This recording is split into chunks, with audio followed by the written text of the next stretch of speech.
Out went all the old gods, replaced by only one, the sun god, Aten.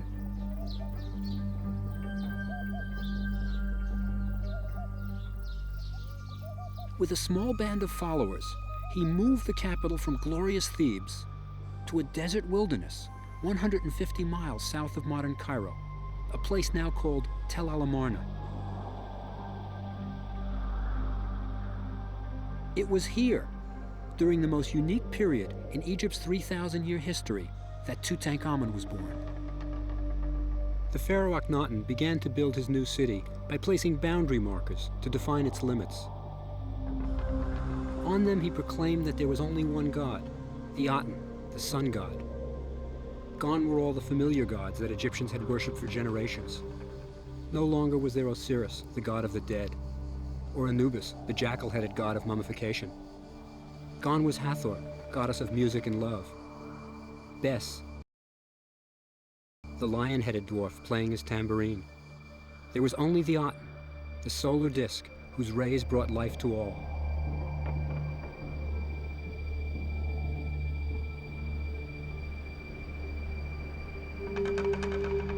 This was the religion into which Tutankhamun was born. But these weren't Akhenaten's only changes. Overnight, the style of art changed from formal to naturalistic. Where once the pharaoh was portrayed as well-muscled and vigorous, Akhenaten was shown as grotesque and deformed.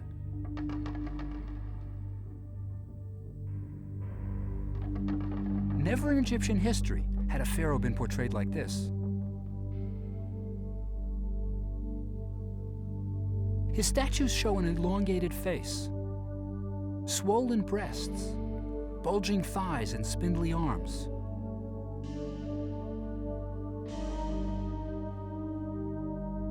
Even the pharaoh's wife, the famous Nefertiti, had thin arms and an unusually long neck. Their 6 daughters, the princesses, were depicted with deformed hydrocephalic heads, their skulls bulging out at the back.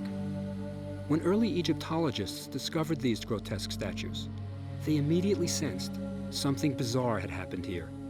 Even more surprising was the way the royal family was portrayed together. They were shown in intimate scenes, kissing and touching.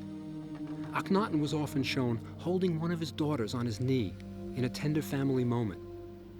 Since the very beginnings of Egyptian civilization, no royal family had ever been shown in this manner. Centuries of traditions had just been swept away. Akhenaten also changed the political system that had been so successful for Egypt. In the past, Egypt's domination of the Near East had been built upon a large standing army, led by the pharaoh. With the king at its head, the army traditionally marched out to foreign countries to extend the borders of Egypt. After the army had conquered new land, they returned with everything of value that wasn't nailed down, and expected annual tribute to be sent, or they would be back. It was a simple system, and Egypt grew very rich. Akhenaten refused to do any of this. He simply wasn't interested.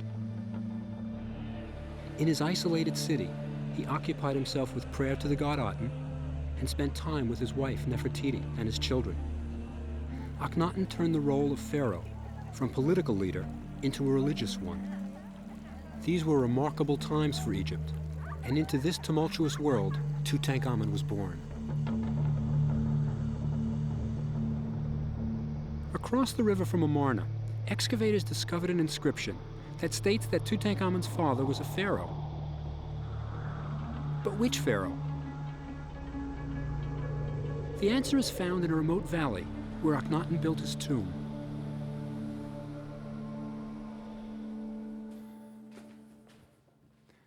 This is where we're going to get our first glimpse of the real Tutankhamun, the man behind the golden mask. It's on this battered wall. It's really hard to look at, but you'll see clues that are absolutely unique in Egyptian history. It's a scene of the death of a royal person. If you can see this baby up here, she's on her nurse's hip. And over here,